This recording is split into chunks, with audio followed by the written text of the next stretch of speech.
বিসমিল্লাহির রহমানির রহিম। আসসালামু আলাইকুম। আশা করি সবাই ভালো আছেন। আজকে আপনাদের সাথে শেয়ার করব সিদ্ধ ডিম দিয়ে কিভাবে মায়োনিজ তৈরি করতে হয় ওই রেসিপিটা। এটা খুবই স্বাস্থ্যসম্মত, যেহেতু কাঁচা ডিম ব্যবহার করা হচ্ছে না, খেতেও দারুণ মজা লাগে। বাসায় অবশ্যই ট্রাই করবেন।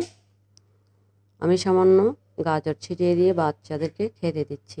দেখেন, আমি এখানে দুটো সিদ্ধ ডিম নিয়েছি। আমি একটা একটা করে করব। আমার ব্লেন্ডার জারটা একটু ছোট, ওই জন্য আমি একটা একটা করে করব। এখানে দিয়ে দিচ্ছি একটা ডিম, এক কোয়া রসুন কুচি করে কেটে দিছি।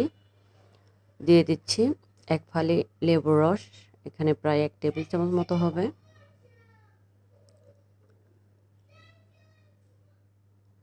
দিয়ে দিব সামান্য গোলমরিচের গুঁড়ো আধা চা চামচ মতো দিয়ে দিচ্ছি। 2 টেবিল চামচ মতো অল্প অল্প করে দিয়ে দিব এটা সয়াবিন তেল। আপনারা চাইলে অলিভ অয়েলও ব্যবহার করতে পারেন। দিয়ে দিচ্ছি 2 টেবিল চামচ গুঁড়া দুধ, পরিমাণ মতো চিনি, পরিমাণ মতো লবণ।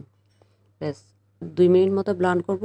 দেখেন আমার মায়োনিজটা কতটা স্মুথ হয়েছে, মাশাআল্লাহ। বাসায় অবশ্যই ট্রাই করবেন। রেসিপি ভালো লাগলে লাইক কমেন্ট শেয়ার করতে ভুলবেন না। ভালো থাকবেন। আসসালামু আলাইকুম।